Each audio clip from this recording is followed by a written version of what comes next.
Chers téléspectateurs, Assalamu alaikum wa rahmatullah wa barakatuh. Bienvenue au troisième épisode de l'émission Bienvenue dans l'Ahmadiyya.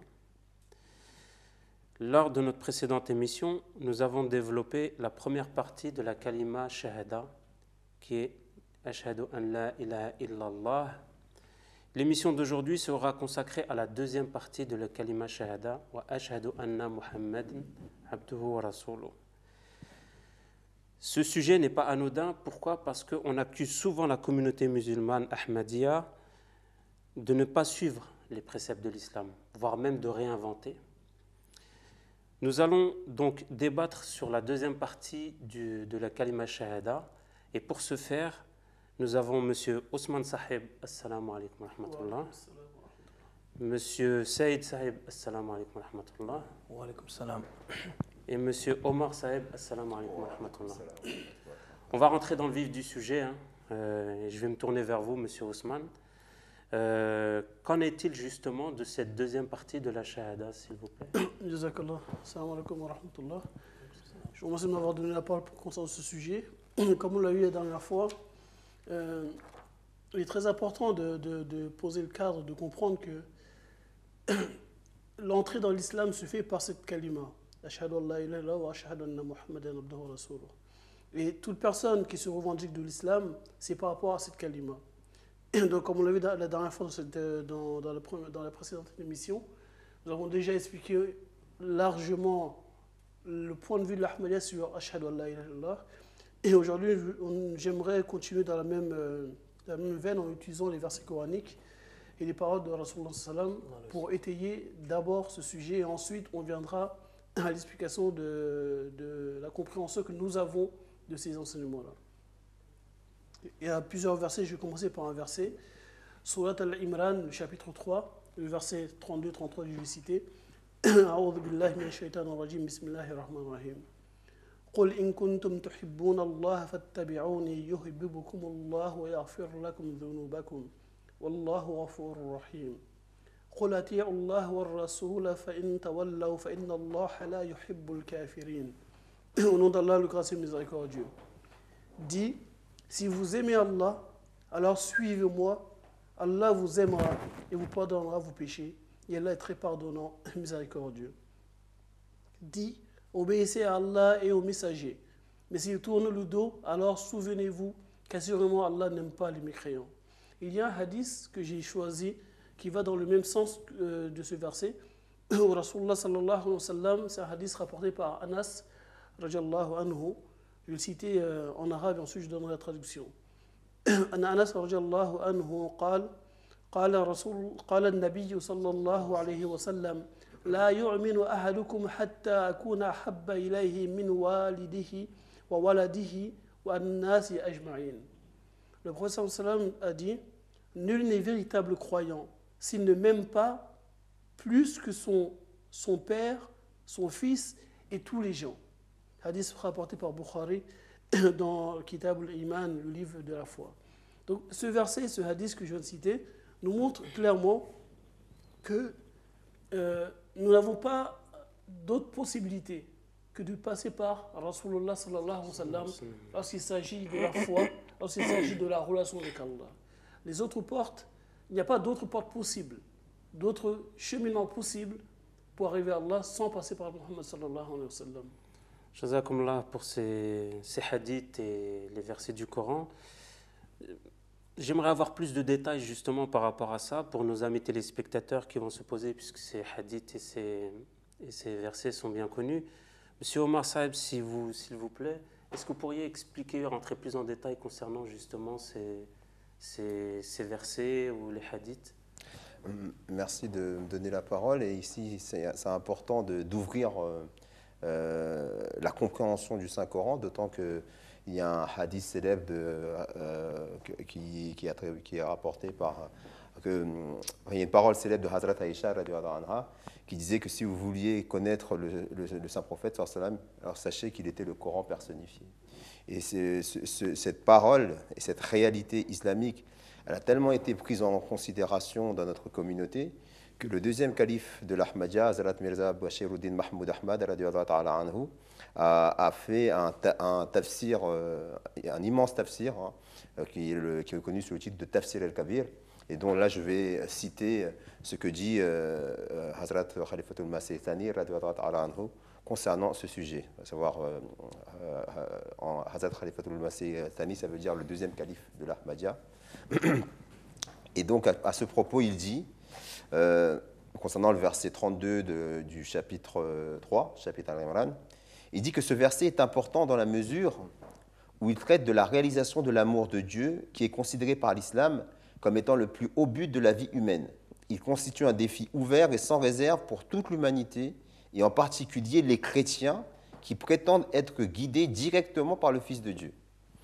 Tandis que ces derniers et les juifs s'autoproclament les enfants d'Allah et ses bien-aimés, et ça on peut le retrouver dans la sourate Al-Maïda, la sourate 5, verset 19, eh bien ce verset, le verset qu'on est en train de commenter, il déclare sans embâche que ce but qui a trait à l'amour de Dieu est maintenant impossible à accomplir si ce n'est en acceptant l'islam et en suivant le saint prophète Mohammed sallallahu alayhi wa sallam.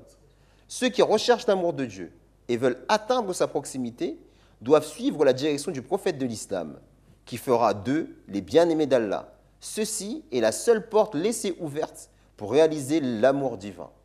Comment, après cela, on peut, comme certains de nos détracteurs le disent, penser que pour un Ahmadi, le saint prophète sallallahu alayhi wa sallam a été remplacé par un autre. C'est complètement faux.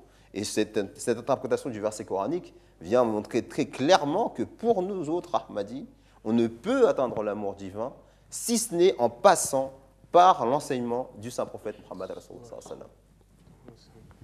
Jazakumullah. Monsieur Saïd Adioui, j'aimerais avoir le point de vue du Messie promis justement par rapport à cette fameuse kalima et pour aussi un petit peu corroborer ce qu'ont rajouté nos frères.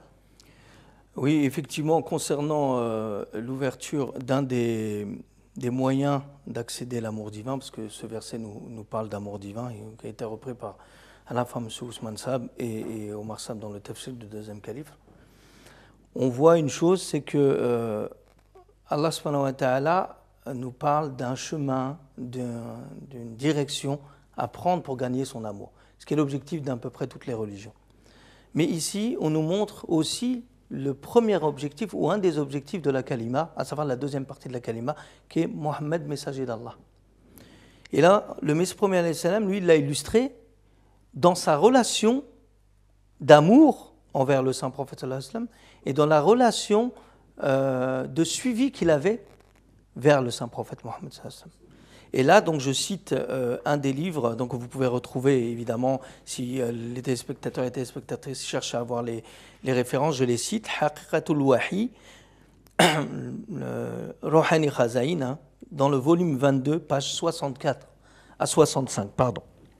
Donc, je cite le Messie promis, et il dit: « Il n'aura pas été possible pour moi d'obtenir cette bénédiction si je n'avais pas suivi les voies de mon Maître et Seigneur, l'honneur de tous les prophètes et le meilleur de tous, le saint prophète Mohammed sallallahu alayhi wa sallam. En définitive, tout ce que j'ai acquis résulte du fait de l'avoir suivi. J'estime, en me basant sur un savoir bien fondé et complet, que personne n'est en mesure d'atteindre Dieu sans suivre le saint prophète sallallahu alayhi wa sallam. Donc d'emblée, il dit personne ne peut atteindre Dieu, donc l'amour de Dieu, sans suivre le saint prophète Mohammed sallallahu alayhi wa sallam. Ni ne peut-on avoir une portion de la connaissance complète sans passer par lui. Et à présent, je vais vous informer à propos de la première transformation. Il parle de son état. Là, il parle de l'état, de son état lorsqu'il s'est mis à suivre le saint prophète sallallahu alayhi wa sallam. La première transformation qui a lieu dans le cœur lorsque vous suivez le saint prophète sallallahu alayhi wa sallam, et qui est une bonne explication du verset d'ailleurs, sachez que c'est la naissance d'un cœur intègre. L'amour du monde quitte le cœur et ce dernier aspire alors au plaisir éternel et infini. Ensuite, de par ce cœur intègre, un amour divin, pur et parfait est acquis. Et en suivant le saint prophète sallallahu alayhi wa sallam, toutes ces bénédictions sont reçues en héritage. Et là, vous voyez ici l'explication pratique. Non seulement dans les mots, vous le retrouvez, mais là, il donne une explication concrète et vivante de comment il percevait sa relation avec le prophète sallallahu alayhi wa sallam et quel est le bénéfice premier et général qu'il en résultait ici.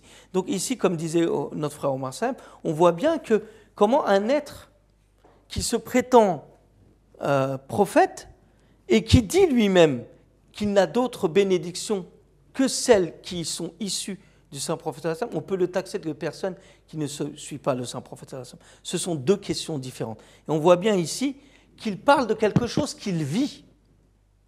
Donc, il montre clairement l'explication de ce verset qui dit que si vous voulez gagner l'amour divin, alors vous devez me suivre. C'est-à-dire le saint prophète sallallahu alayhi wa sallam. Lui, il montre qu'il a gagné l'amour divin en suivant le saint prophète sallallahu alayhi wa sallam. Si je peux me permettre pour ajouter à ce que Saïd Sabil a dit, il est très important, comme Saïd Sabil l'a fait, de donner l'explication du Messie premier alayhi salam lui-même sur le statut de Rasulullah sallallahu alayhi wa sallam, de façon à enlever de l'esprit des personnes qui écoutent tout doute concernant la croyance des Ahmadis.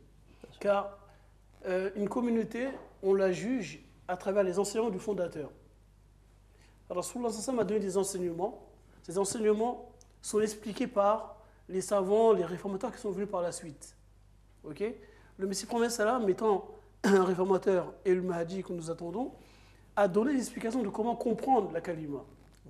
Et si des personnes ont encore des doutes sur la relation, le statut, sa compréhension du statut de Rasulullah sallam par rapport à lui-même ou par rapport à tout autre de la création d'Allah, les doutes seront enlevés par un texte que je vais vous lire là, dans Ruh al-Ghazaïn, le volume 22, page 115-116, où le Messie premier salam dit « Je suis toujours émerveillé par le haut rang de ce prophète arabe. »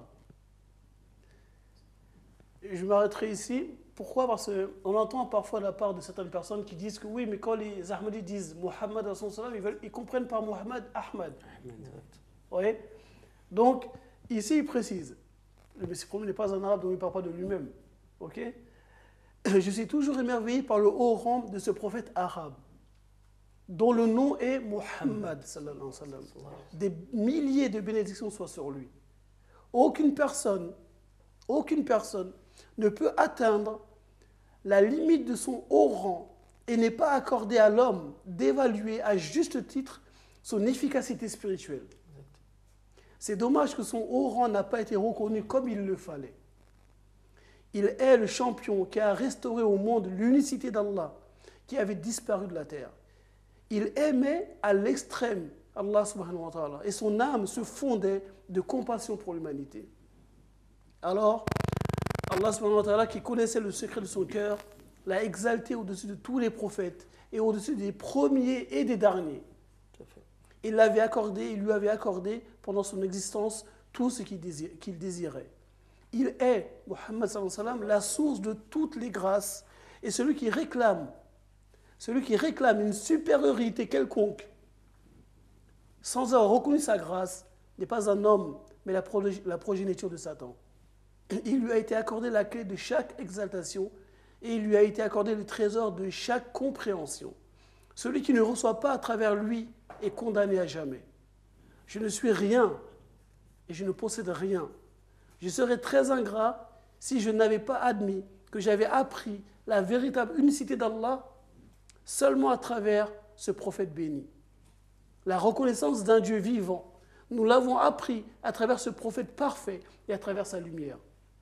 L'honneur d'avoir la conversation avec Allah, à travers lequel nous pouvons admirer son visage, nous a été accordé à travers ce grand prophète. Le rayon de ce soleil de direction tombe sur moi et je continue à être illuminé aussi longtemps que je reste orienté vers lui. Exactement. Quelle belle illustration. C'est vraiment une belle illustration. On sent vraiment là le serviteur du saint prophète sallallahu alayhi wa sallam. Quand on écoute ça ou quand on fait ce type de recherche, je me pose toujours cette question, mais pourquoi à ce moment-là on nous accuse un petit peu de réinventer l'islam? Il est une chose qui est très importante à comprendre, c'est que les questions, il y a toujours eu au sein de l'islam des discussions sur les compréhensions des choses. Même à l'époque de Rasulullah sallallahu alayhi wa sallam, les Sahaba avaient différentes compréhensions d'un même sujet. Ça ne posait pas de problème. Car il peut y avoir différentes façons de comprendre un sujet, car dans le domaine spirituel, les compréhensions sont très vastes. Au fur et à mesure du temps, lorsque les divergences se sont installées, nous avons le Saint-Coran, nous avons la Sunna, nous avons les hadiths de Rasul sallam. Mais les compréhensions sont arrivées à un moment où elles ont dévié. Et donc, lorsque le Messie Prophète sallam explique des choses, ceux qui ne sont pas d'accord avec lui l'accusent d'avoir inventé, l'accusent d'avoir innové. Mais comme on le démontre dans ces émissions que nous faisons, il ne se base que sur deux choses. Comme Rasul sallam il a dit lui-même dans un hadith célèbre, après moi je vous laisse deux choses, si vous vous étonnez, vous serez bien guidés, si vous écartez ça, vous serez égarés, le Saint-Coran et la Sunna. Donc le Messie Prophète sallam, il ne se base que sur le Saint-Coran et sur la Sunna de Rasulullah sallallahu alayhi wa sallam. Il y a un verset que je vais citer dans la même veine, c'est le chapitre que je donne en référence avant de citer le verset. Chapitre 8, Surat al-Anfal, le verset 25. Où Allah il dit, Bismillahirrahmanirrahim, Ya ayyuhalladhina amanu, Ya ayyuhalladhina amanu istajibu lillahi wa lirrasuli idha da'akum lima yuhyikum. واعلموا أن الله لا يحول بين المرء وقلبه وأنه إليه تحشرون. Au nom d'Allah, le gracieux et miséricordieux. Ô vous qui croyez, répondez à l'appel d'Allah et au messager lorsqu'il vous appelle afin qu'il vous donne la vie. Et sachez bien qu'Allah s'interpose entre l'esprit de l'homme et son cœur et que c'est auprès de lui que vous serez rassemblés. Pareillement, comme Saïd Seb l'a dit tout à l'heure, par rapport à ce que le Messie Prophète Sami a donné. Et Omar Saïb, Inch'Allah, il va donner en détail l'explication de ce verset. On comprend clairement ici qu'aucune porte n'est ouverte, n'est laissée, aucune option n'est laissée à l'homme de chercher une voie autre que Muhammad sallallahu alayhi wa sallam. Il est celui qui a été suscité pour accomplir le but de l'existence de l'homme, à savoir la relation avec Dieu qui donne la vie à l'homme. Pour atteindre cette vie spirituelle, on ne peut pas la trouver autre part que par la voie de Muhammad sallallahu alayhi wa sallam.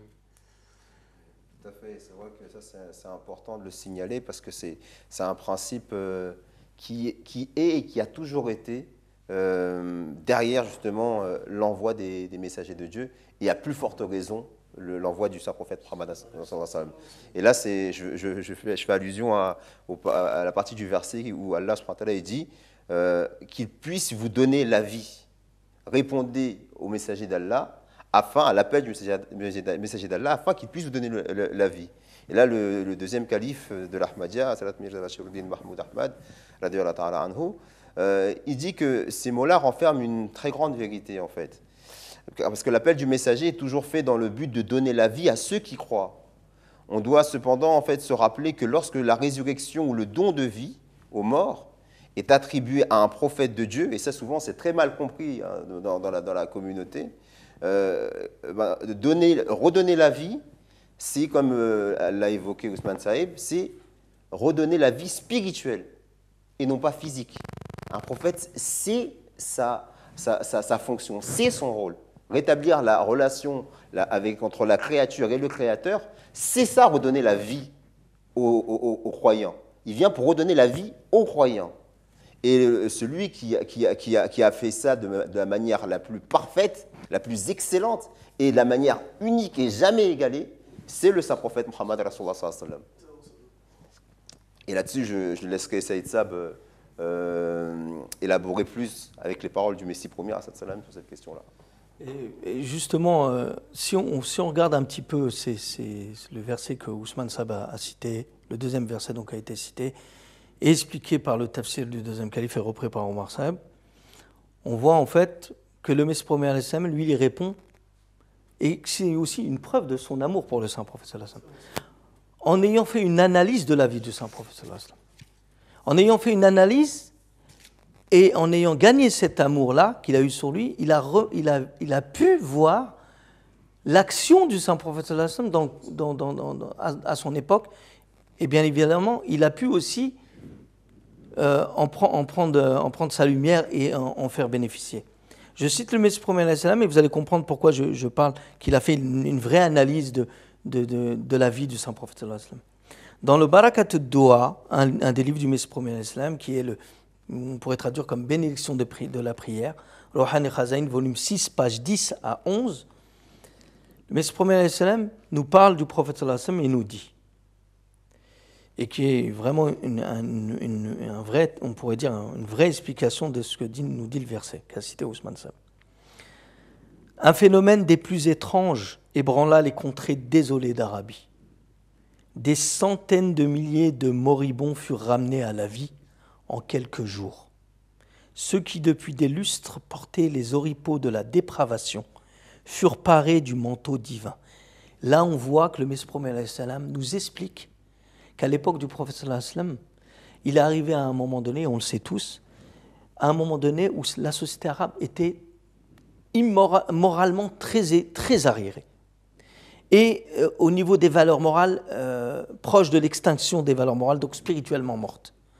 Et on voit qu'en quelques jours, en quelques moments, le prophète sallallahu alayhi wa sallam a redonné une moralité, une haute spiritualité à ses compagnons. Et c'est de cela qu'il s'agit quand le Messie premier alayhi salam nous parle que ces gens qui étaient dépravés et qui étaient les plus arriérés, cet homme, par son esprit purificateur et sa spiritualité, a redonné vie à ces barbares-là. Il continue, il dit, ceux qui naguère étaient aveugles retrouvèrent la vue, et ceux qui jadis étaient frappés de mutisme déclamèrent des perles de savoir divin.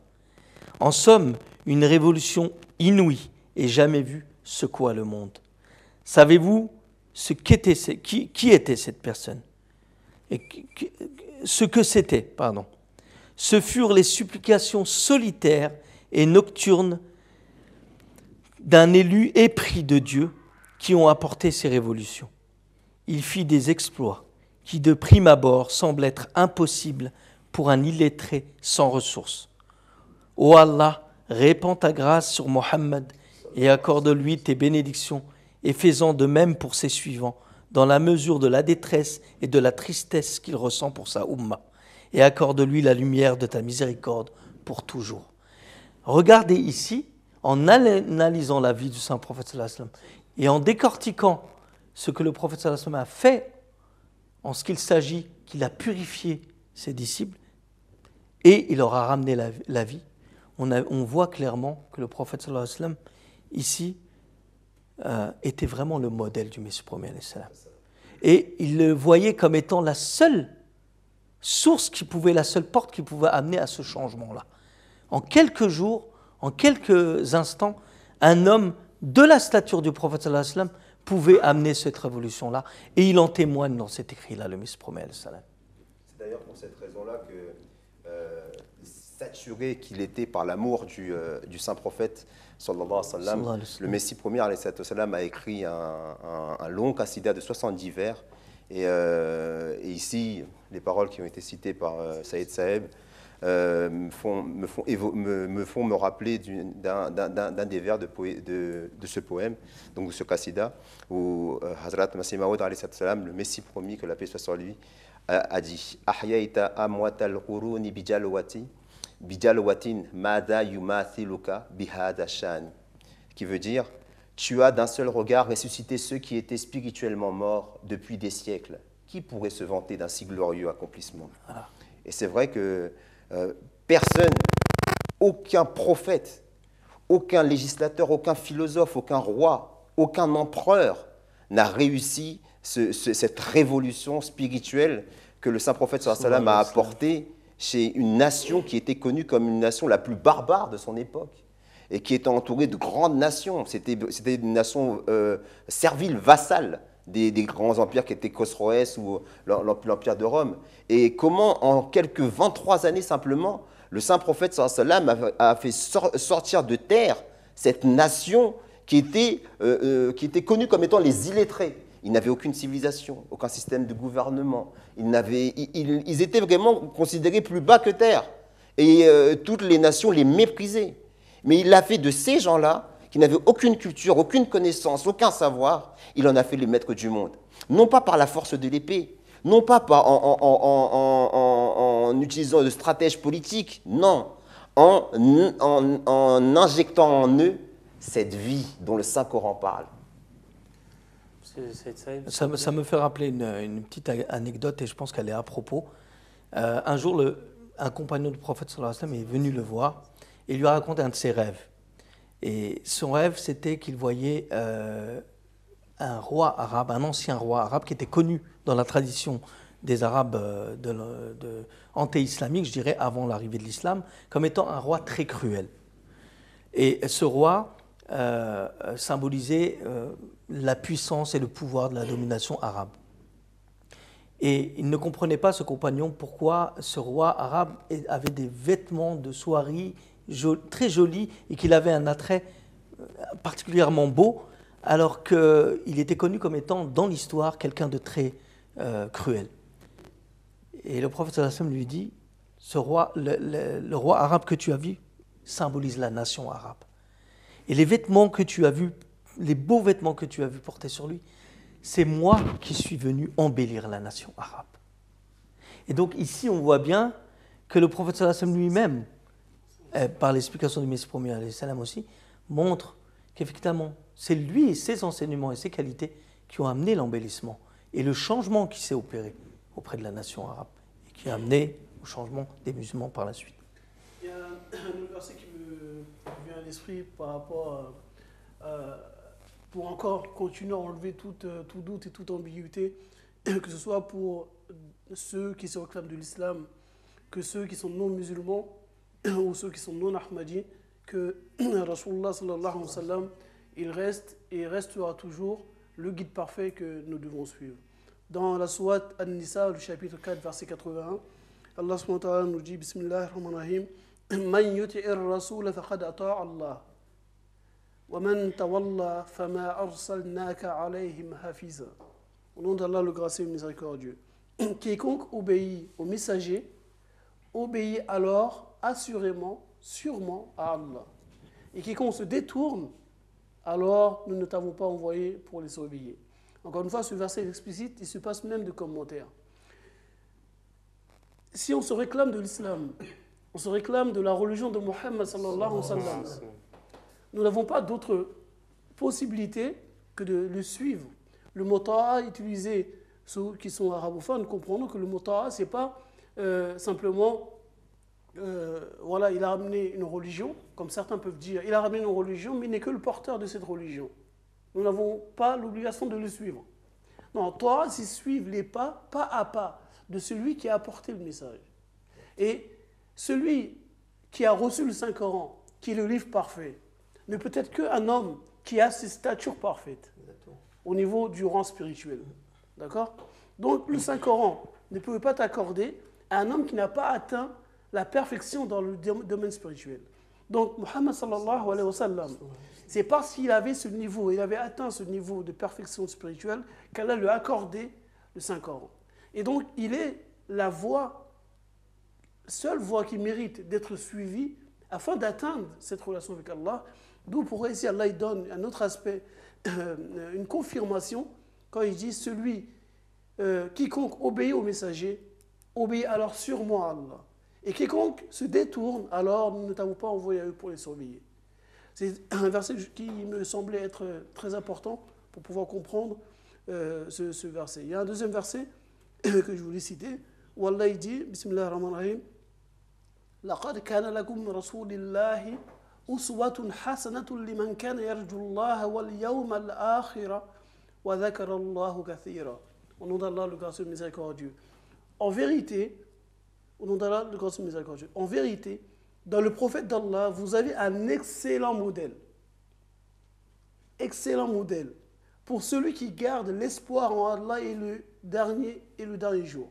Et qui se souvient d'Allah beaucoup. Je laisserai, Inch'Allah, les frères développer ce verset, car il y a une longue compréhension. Pareillement, chaque verset est clair, mais en même temps, l'illustrer par des écrits du Messie Prophète Salam et par les savants de la communauté nous permettrait de rentrer plus en profondeur dedans. Ici, Ici, je voudrais, dans une moindre mesure, citer justement un orientaliste. Je dis dans une moindre mesure parce que le Messie premier, on va le voir tout à l'heure avec Saïd Sab, a donné vraiment une explication beaucoup plus complète concernant cette question du modèle parfait qu'est le saint prophète, sallam. Mais on voit, et c'est là la beauté, et c'est aussi l'accomplissement d'une prophétie du saint prophète, sallam, que tous étaient unanimes, ennemis comme amis, étaient unanimes qu'il méritait d'être loué, comme son nom l'indique, Muhammad, sallallahu alayhi wa sallam. Et le passage que je vais vous citer, il montre pourquoi, justement, même les orientalistes le louaient à leur niveau par rapport à leurs critères, il méritait d'être loué. Après, on le verra comment le Messie premier, sallam, il élargit les critères au monde spirituel. Et là, donc, cet homme-là, qui est Edward Gibbon et Simon Oakley, qui ont écrit, c'est un livre en anglais, l'histoire de l'Empire sarrasin. Et qu'est-ce qu'il dit, cet homme-là? Et c'est vraiment touchant, d'autant plus que ça vient d'un non-musulman. Il dit, en parlant de notre bien-aimé Muhammad Rasulullah sallallahu alayhi wa sallam, il dit, il était César et le pape réunis en un seul être. Mais il était le pape sans avoir les prétentions du pape, et César sans avoir les légions de César, sans armée, sans garde du corps, sans palais et sans revenu fixe. S'il y a un homme qui a le droit de dire qu'il règne par la volonté divine, ce serait Muhammad, sallallahu alayhi wa sallam, puisqu'il a tout le pouvoir sans en avoir les instruments ni les supports. Il n'y a pas de mots. Là, en fait, on voit bien effectivement que même si des non-musulmans s'accordent à dire cela, c'est qu'ils ont bien analysé la vie du saint prophète. Mais là, on voit effectivement, avec tous les versets qui ont été expliqués ici et les paroles du Messie premier, le fondateur de cette communauté, on voit aussi une chose, c'est que on a l'obligation de suivre cette porte qu'est le saint prophète. On a l'obligation de le suivre. Mais pourquoi? Précisément, le verset qu'a cité Ousmane Saab le dit, c'est-à-dire parce que c'était le meilleur exemple, c'est le meilleur modèle. Et le Messie premier, il explique pourquoi il est le meilleur modèle et pourquoi nous devons suivre cette porte et cette direction qu'était le saint prophète et rien que cette direction. Je cite dans Aïna et Kamalat al-Islam, Rouhani Khazain, volume 5, page 343, le Messie premier nous donne une belle présentation de ce qui était le saint prophète. Je cite, notre prophète sallallahu alayhi wa sallam réunit en sa personne les noms de tous les prophètes, car il cumule en lui toutes les nobles valeurs dispersées ça et là parmi les autres prophètes.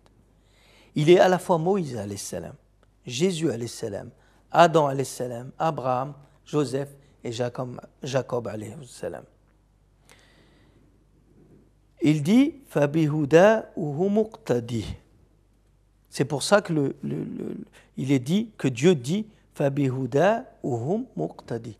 Ça veut dire il enjoint au prophète sallallahu alayhi wa sallam, par leur direction, tu diriges les gens. C'est-à-dire que le messager d'Allah réunit en toi tous ses préceptes et apportés à titre individuel par les autres prophètes. Allah lui dit ô messager, réunis en toi tous ces préceptes et apportés à titre individuel par les autres prophètes. Il est donc avéré que le saint prophète Mohammed sallallahu alayhi wa sallam portait en lui toutes les excellences de tous les prophètes. Voilà ce qu'indique le nom Mohammed, qui signifie le très loué sallallahu alayhi wa sallam. Les louanges les plus sublimes ne peuvent être conçues que quand le saint prophète Mohammed sallallahu alayhi wa sallam réunit en lui toutes les perfections distinctes et aptitudes éparses des prophètes. Il continue dans un autre passage, Siraj al-Munir, Rouhani Khazin, c'est un autre livre de Messie premier, volume 12, page 82. Quand nous examinons en toute équité et sans parti pris la vie des prophètes du passé, nous n'en découvrons qu'un seul qui se démarque de tous les autres. Il était le plus valeureux de tous et il était le plus valeureux de toute la suite prophétique. Le prophète vivant, le plus aimé par Dieu, c'était le chef des prophètes, la fierté des messagers, la couronne de tous les envoyés, dont le nom est Mohammed, le sallallahu alayhi wa sallam, le choisi, et Ahmed, l'élu. Que la paix et les bénédictions de Dieu soient sur lui. Et là, on voit clairement ce que le Messie promet, comment il comprenait les excellences et les beautés. Et le frère Ousmane Sab va peut-être continuer. Un verset, toujours dans la même continuité. C'est un verset qui est très important, comme tous les autres que nous avons cités. Il y a énormément de versets qui, on va dire, le Saint-Coran entier, en vérité, est une description des qualités de Mohammed sallallahu alayhi wa sallam. Mohammed sallallahu alayhi wa sallam, de par lui-même, il est la mise en pratique, l'application même du Saint-Coran. D'où pourquoi, encore une fois, nous ne pouvons pas dissocier le Saint-Coran de Mohammed sallallahu alayhi wa sallam. Il n'est pas possible de prendre le Coran et de dire Mohammed n'est que le porteur de ce livre. Non. Et je pense à une certaine communauté quand je dis ça. Donc, nous ne pouvons pas les dissocier ensemble. D'accord? Donc, dans un verset coranique qui se trouve dans Sourate Al-Ahzab, le chapitre 33, verset 41 à 47, Allah subhanahu wa ta'ala nous dit, Bismillahirrahmanirrahim, ما كان محمد أبا أحد من رجالكم ولكن رسول الله وخاتم النبيين وكان الله بكل شيء عليما يا أيها الذين آمنوا اذكروا الله ذكرا كثيرا وسبحوه بكرة وأصيلا هو الذي يصلي عليكم وملائكته ليخرجكم من الظلمات إلى النور وكان بالمؤمنين رحيما تحيتهم يوم يلقونه السلام وأعد لهم أجرا كريما يا أيها النبي إنا أرسلناك شاهدا ومبشرا ونذيرا وداعيا إلى الله بإذنه وسراجا منيرا. Au nom d'Allah le gracieux et le miséricordieux. Mohammed n'est le père d'aucun de vos hommes, mais il est le messager d'Allah et le sceau des prophètes. Et Allah a pleine connaissance de toutes choses. Ô vous qui croyez, souvenez-vous d'Allah beaucoup et glorifiez-le matin et soir. C'est lui qui envoie ses bénédictions sur vous et ses anges prient pour vous, afin qu'ils puissent vous faire sortir de toutes sortes de ténèbres pour vous amener vers la lumière. Et il est miséricordieux envers les croyants. Le jour où ils le rencontreront, leur salutation sera paix et il leur a préparé une récompense honorable. Ô prophète, en vérité, nous t'avons envoyé en tant que témoin et en tant que porteur de la bonne nouvelle et un avertisseur, et en tant qu'un convocateur vers Allah par son commandement et comme une lampe rayonnante. Ce verset nous donne le pourquoi, encore une fois, de suivre Mohammed sallam, le pourquoi et les conséquences du fait de le suivre. Une personne, on ne peut pas aimer sans connaître une personne. En la connaissant, il faut qu'on sache quel bénéfice, sans parler de bénédiction, quel bénéfice nous tirerons du fait de le suivre. Et Allah nous donne l'explication là-dedans en faisant comprendre à l'homme que ce n'est pas arbitraire. Ce n'est pas je vous dis suivez sans vous prendre la tête. Je vous donne aussi l'explication pourquoi vous devez le suivre. Et je vous dis pourquoi, si vous le suivez, qu'est-ce qu'il y a derrière. Si après ça les personnes s'écartent de lui, comme il a dit dans le verset précédent, tu n'as pas été envoyé à eux pour être leur gardien ou leur surveillant. Voilà une chose qui, encore une fois, qui vient nous faire comprendre que nous ne pouvons pas nous écarter de Mohammed sallam et que les Ahmadis, le Messie promet sallam, les Khulafa, ne font qu'enseigner aux membres de la communauté ces enseignements. Et ces versets coraniques sont encore une fois très révélateurs de l'amour d'Allah pour son messager. Et ici, sans rentrer dans les débats que ces versets peuvent susciter, parce qu'ils suscitent débat, il y a une chose qui malheureusement, que le débat occulte, c'est la beauté que renvoient ces versets du Saint-Prophète Mohammed sallallahu alayhi wa sallam. Parce qu'il y a deux termes que je veux isoler ici, c'est khatam et sirajam munir. Pourquoi ? Parce qu'en fait, ces deux termes, ils respectent le même but, la grandeur, la beauté du Saint-Prophète Mohammed sallallahu alayhi wa sallam. Parce que déjà, le terme khatam et khatam al-nabiyyin, il a été compris par des grands linguistes arabes, comme, et ça c'est un des sens, et c'est sur ce sens-là que je vais m'arrêter ici, comme voulant décrire la perfection. Ici, et je vais citer Zurqani, qui est un livre de lexique très connu, hein, où lui-même dit que le Saint-Prophète Mohammed sallallahu alayhi wa sallam était le meilleur, le plus noble et le plus parfait de tous les prophètes, et que c'était également une source d'embellissement pour eux. Ensuite, et là c'est le deuxième calife de l'Ahmadiyya qui en fait cite cette référence, et en ce qui concerne le Siraj al-Munira, il va jusqu'à partir des hadiths bien connus du Saint-Prophète sallallahu alayhi wa sallam concernant l'astronomie et le parallèle qu'il fait entre les étoiles et ses compagnons. Et le Saint-Coran décrit le Saint-Prophète sallallahu alayhi wa sallam comme qui? Comme un soleil. Et là, ça veut dire quoi? Ça veut dire que le Saint-Prophète Muhammad sallallahu alayhi wa sallam est ce soleil, et cette lampe qui donne la lumière aux croyants, qui donne la lumière non seulement aux croyants, mais au monde entier. Parce qu'il est le rahmatul lil alamin. Il est une miséricorde pour l'humanité. Il est la lumière qui éclaire le chemin. C'est grâce à cette lumière que les gens peuvent sortir de toutes sortes de ténèbres, non seulement spirituelles, mais aussi matérielles. Parce que Allah, il a créé pour ça. Il dit dans un autre hadith bien connu, Laoulaka ma khalaqtu aflaka. Je ne t'aurais jamais créé, je n'aurais jamais créé tout ça si ce n'était pour toi. C'est ça et si maintenant on doit comprendre qu'est-ce que l'Ahmadiyya, qu'est-ce qu'un Ahmadi, c'est un amoureux du Saint-Prophète Muhammad sallallahu alayhi wa sallam. Et le plus amoureux d'entre tous, c'était notre fondateur, le Messie premier alayhi sallam. Et justement, sur ces grandes paroles que Omar Sab a repris, et quand on voit effectivement le rôle, le parallèle qu'il y a entre Siraj al-Munira, le soleil physique et le soleil spirituel, avec toute l'explication qu'a donnée Omar Sab, vous comprenez comment le Messie premier alayhi salam aussi avait une telle révérence pour lui. S'il a cette compréhension, pourquoi il a cette révérence pour ce grand homme qui était le prophète sallallahu alayhi wa sallam, qu'il le voyait véritablement comme le seul soleil qui pouvait éclairer le monde. Il dit dans une des paroles, toujours dans Aïna et Kamal et l'Islam, Rouhani Khazaïn, volume 5, page 162, il dit: cette lumière des plus sublimes qui est l'apanage de l'homme parfait n'a été donnée ni aux anges, ni aux étoiles, ni à la lune, ni au soleil. Cette lumière ne se trouve ni dans les océans qui recouvrent la terre, ou dans les fleuves qui la sillonnent. Rubis, saphir, émeraude, diamant et perles en sont dépourvus.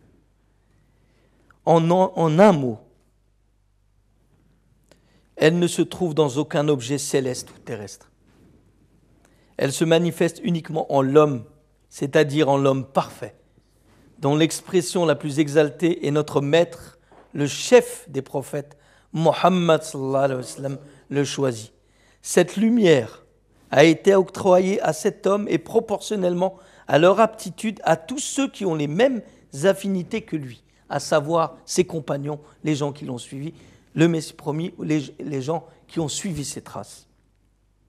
Cette grâce se manifeste dans sa forme la plus sublime, en la personne de notre maître et guide, le prophète Ummi, immaculé, le véridique certifié, Mohammed le choisi, que la paix et les bénédictions de Dieu soient sur lui. Et là, on voit bien que ici, le Messie premier salam nous décrit non seulement la perle et la lumière qu'était le saint prophète sallallahu alayhi wa sallam, mais il nous montre aussi le fait qu'il a découvert, en suivant le saint prophète sallallahu alayhi wa sallam dans sa pratique, que seul cet homme pouvait amener le monde au véritable rayonnement qui éclaire le monde entier de toutes les ténèbres. Et ça, c'est une très belle illustration de son amour pour cet homme. Il n'y a pas d'autre mot à dire.